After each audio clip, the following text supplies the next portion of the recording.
Praise the Lord, everyone. Professor Roop here. Welcome to this week's Apostolic Church History podcast, where we are learning church history, or apostolic church history, from the time of the apostles until today. So we are in the first years of the apostolic church. Last podcast, we talked about the Samaritan revival and how the Apostle Paul was converted to Christianity. And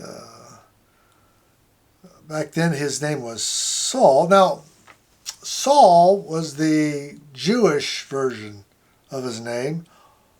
Paul is the Roman version of his name. So when he was a Pharisee, of course he went by his Jewish name, which was Saul. Well, after this moment of his conversion, he knew that he no longer was going to be a Hebrew priest, that he was going to be a Christian and a man of the world, so to say. So he changed his name to Paul. That's pretty harmless. My name's William, but in Spanish-speaking areas of the world, I'm called Guillermo, which is William in Spanish. Same name, just sounds different in their language and spelt different in their language, but same name. My name's William, but in Dutch it's a Willem. So, kind of the same thing as Saul and Paul. Same name, but different language, a little different.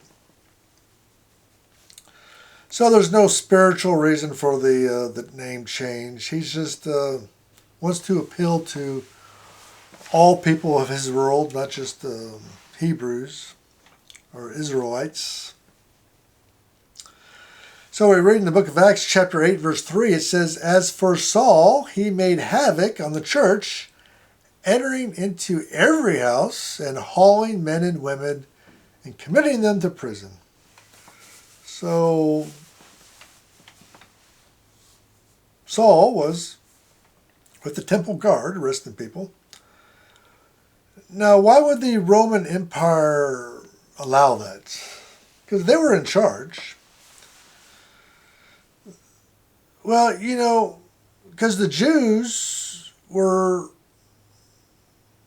last couple of years battling this Jewish sect called, soon to be called Christianity. The first few years they're called the Way. They still went to the temple to worship. That's the only place they could hear the Torah being read is the temple. So they still went to the temple on Saturday. Sunday, they would all gather at the temple and worship. And then Monday through Friday, they would meet house to house, have a small Bible study, and then prayer all night. And so they were going to church 7 days a week. And that's why they had so much power back then. That's why Christians had so much power, is that they were in church 7 days a week. If you spend 7 days a week in church, especially in all-night prayer meetings, you'd have some power too from God. But in today's world, we don't do that. We have jobs. we have other obligations.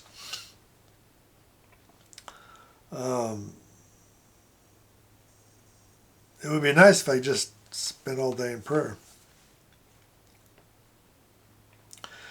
So the Romans, now from the Jewish standpoint, these Christians were troublemakers. They were blaspheming their religion. They were trying to change their religion. And they saw miracles happening, but they weren't ready to say that's God. So they wanted to nip this Christian thing in the bud. And they're doing that by arresting people. Well, you arrest a bunch of Christians and put them in a jail cell, you're just going to have a Bible study. They're just going to have church. That's all they're going to do. That was kind of a mistake. It's really all they could do.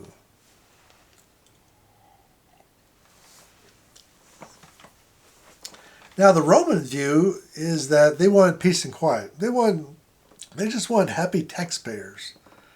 The Romans just wanted the tax money. That's all they wanted. Follow the money, as they say. They wanted peace and quiet, people paying taxes, and no trouble. Because trouble got the local officials' attention with the emperor in Rome. And that was never a good idea. You didn't want to get on Rome's bad side, and rebellion would get you on Rome's bad side. And that would get you fired or imprisoned or something even worse. And so local officials were terrified of this Christian thing getting out of hand. They wanted to get it out of hand. So they were allowing the Jews to put the Christians in jail.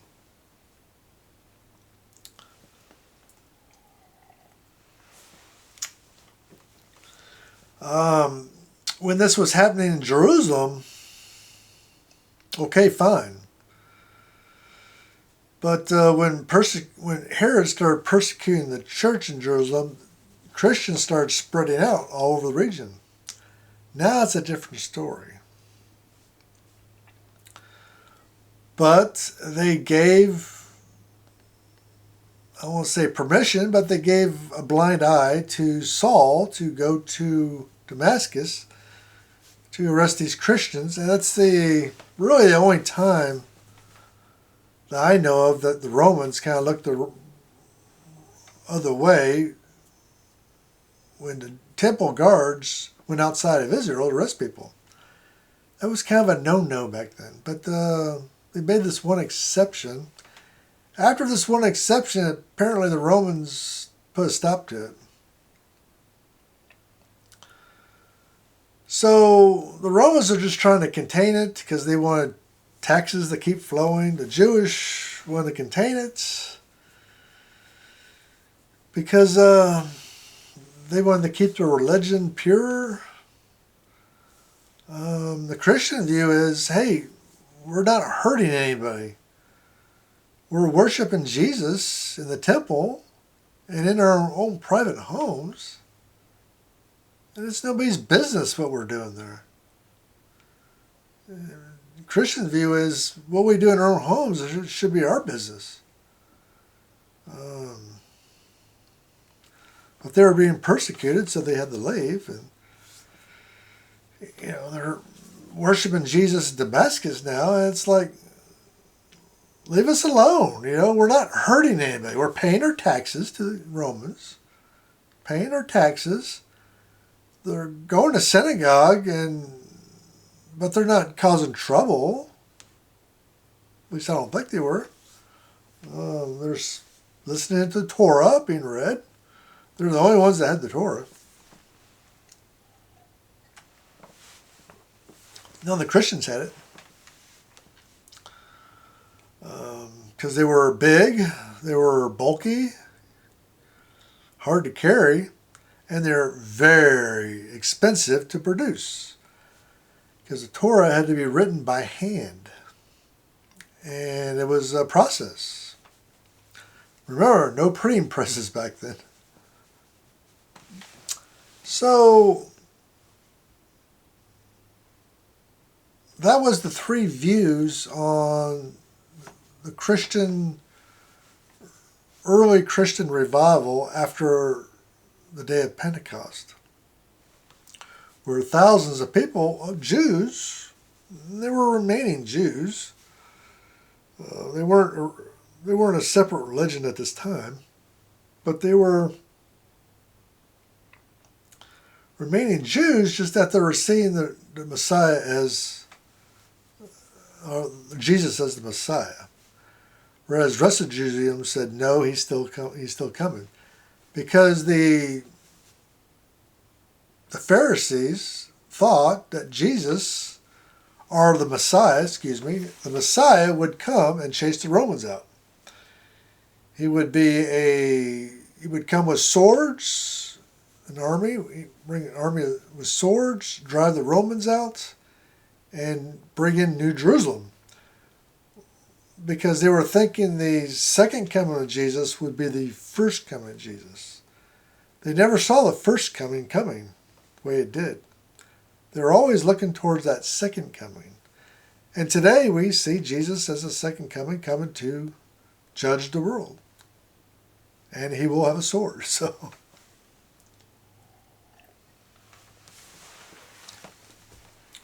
that's the three views of the early church. So Paul's converted. And a lot's written about that because he's going to have such a big ministry later on. He goes to Arabia for about a year and prays and goes to Jerusalem, preaches until his life is threatened. Then they smuggle him out and he goes back to Tarsus for 5 years, where he's probably studying the Torah and praying. And probably helping his father make tents. So Paul was a tent maker as his father was.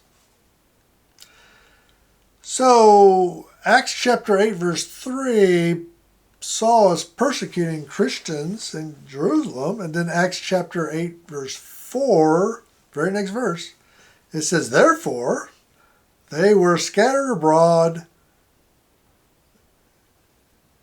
preaching the word everywhere. Went everywhere preaching the word. How did they get scattered abroad? Persecution. Paul's persecution. So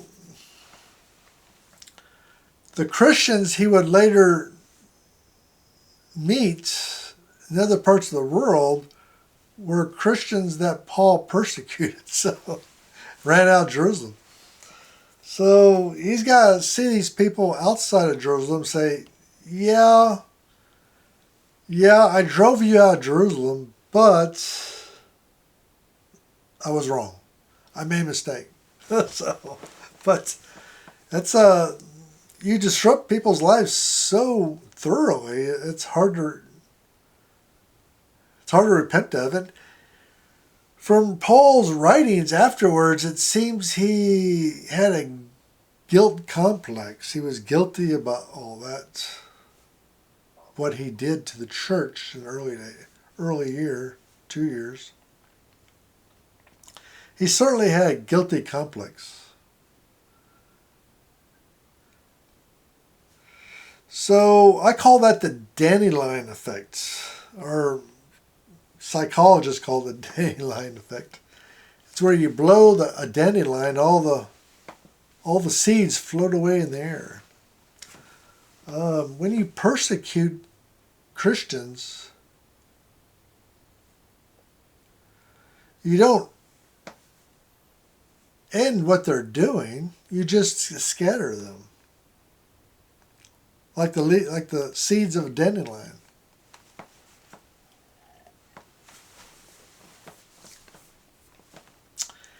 And that's what happened. They went to Damascus, Samaria, Antioch, other places throughout the Roman Empire, Egypt. They just scattered around.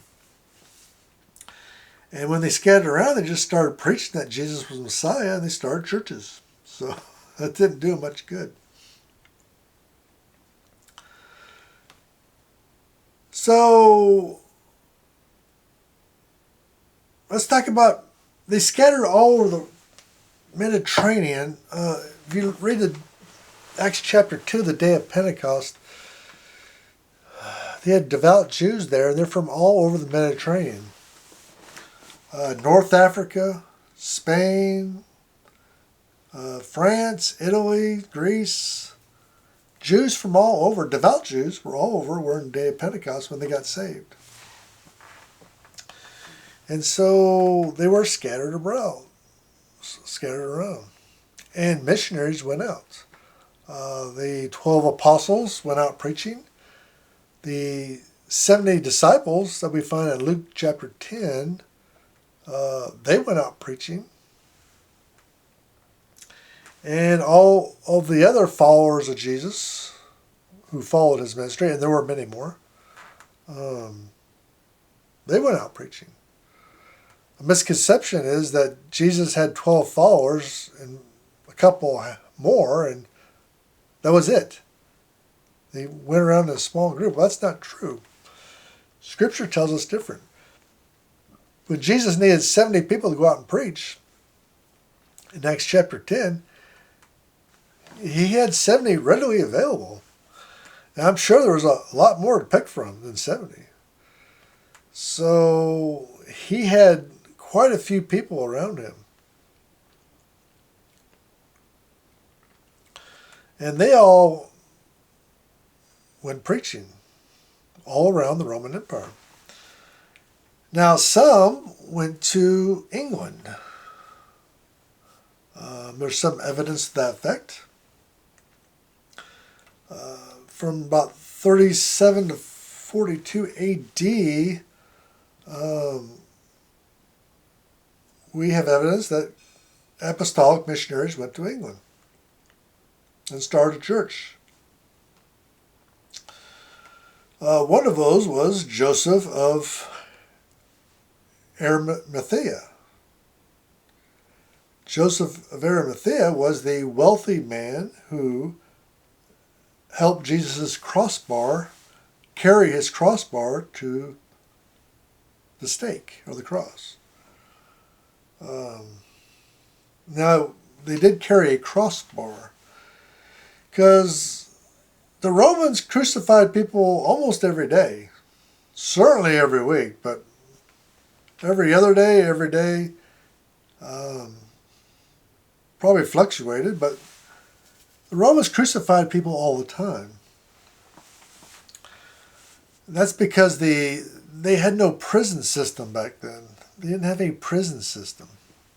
So violent criminals were executed immediately on the spot. They were all executed. Now, in this time period, instead of execution, they had a choice. If you were just a violent criminal, but just a regular crime, you had a choice of fighting in the gladiators shows. You could become a gladiator. You had to fight in the arena for 3 years. Then 2 years you had to train new gladiators. And after 5 years, you were released if you survived. Most, of course, did not survive 3 years in the gladiator ring. But if you were a rebel or a religious leader, you were executed right on the spot, as Jesus was.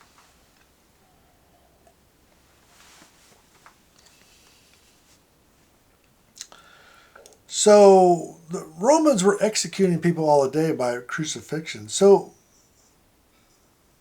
they had the main poles affixed in the ground permanently. These were called stakes. See, in the Hebrew and Aramaic, you have no mention of a cross. None at all. Called stakes. Jesus was crucified on a stake in the original language. And what they would do, they would dig a hole in the ground and they would line that hole with bricks. And then they would fill that hole with concrete and put the main stake in the ground in the concrete. So it was permanently fixed in the ground. And it was basically a tree trunk that they smoothed out.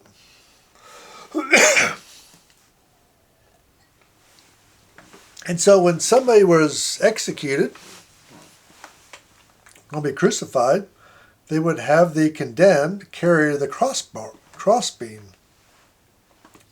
And that's what Jesus carried, was the crossbeam, not the whole cross. I know in I know. Everybody says it's a cross, but it wasn't.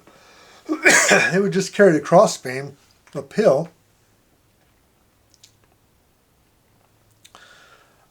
Victims were, ordinary victims were tied to the crossbeams, really, really tight, so that when you're pushing up on the cross or the stake to breathe when you're being crucified, your arms, because they were tied up really tight, your arms would eventually, from the going up and down, would break right here. Your arms would break. And that was by design, and that would make the crucifixion even more painful. And so the victims would carry a crossbar to the stake that was permanently fixed, cemented in the ground, and they would throw a rope over the stake. The top was flat and had a little gully, brass top of the gully, so that's where the rope went. And they had a metal hook on the top of the stake, and another hook, or another hook on the crossbeam. And so they would tie the arms of the victim on the crossbeam, then they would pull them up on a rope. And the hook on the crossbeam would hook on the top of the stake. And then they would they were on a ladder, and they would take a ladder and tie the rope about halfway high so that nobody can untie it. That way you would need a ladder to climb up there. Of course, the Roman guards wouldn't let you climb up there with the ladder. And so the crossbeam would hang from that hook on the stake, and the person would be crucified that way. That way they could just lower them and raise them very, very easily. See, when you do something every day, you're going to make sure you do it very easily. So work hard, or work smart, not hard, as the saying goes. So,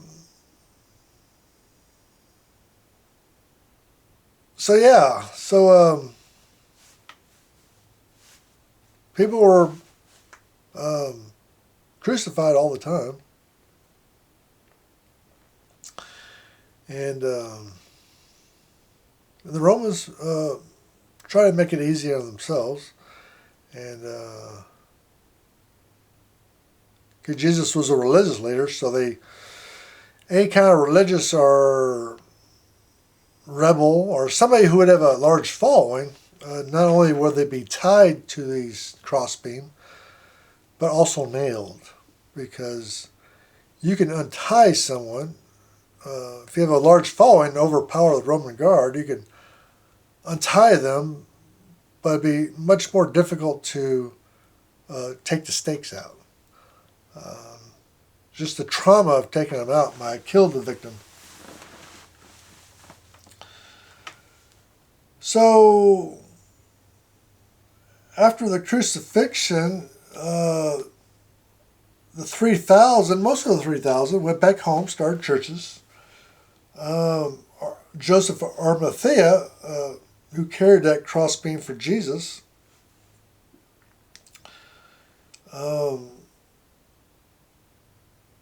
was one, and Nicodemus was the other, who buried Jesus in Joseph's tomb, because Joseph was according to tradition or history, Joseph was a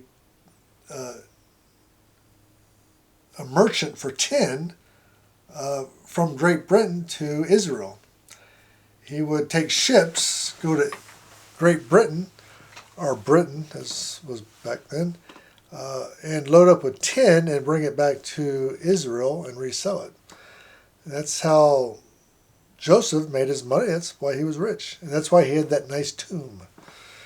And so Joseph and Arimathea and Nicodemus cleaned Jesus up, put him in the tomb, and had him prepared for death.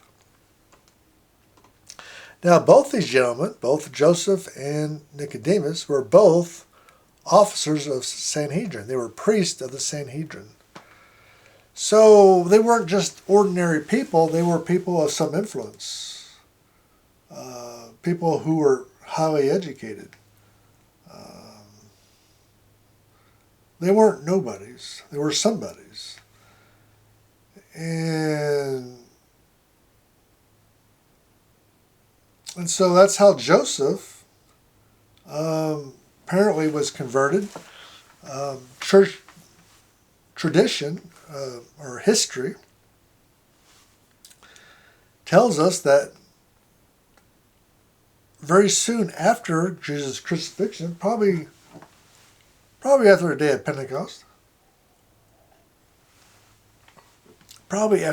Pentecost,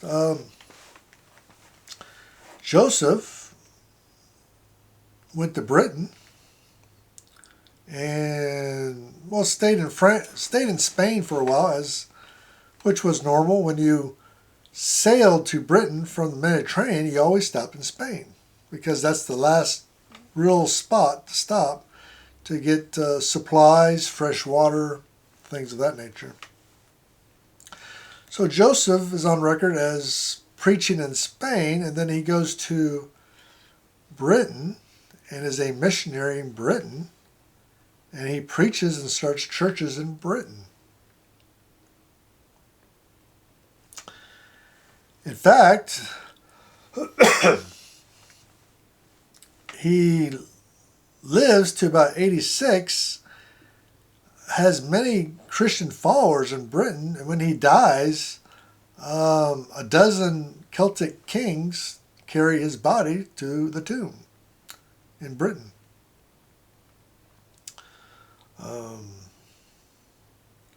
So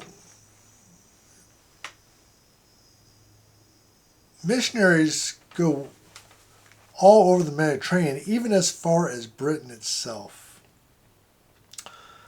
Also, another interesting fact about Joseph that I don't want to pass up is that he's mentioned in all 4 Gospels. Now, there are very few events or people that are mentioned in all 4 Gospels. Now, the 12 apostles are, of course.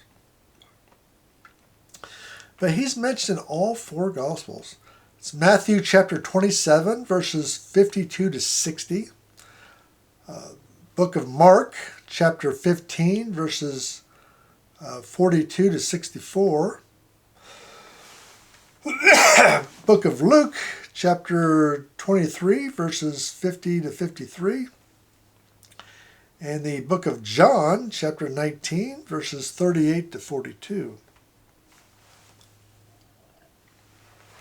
A lot of the same stories as the Synoptic Gospels, but the book of John is very different.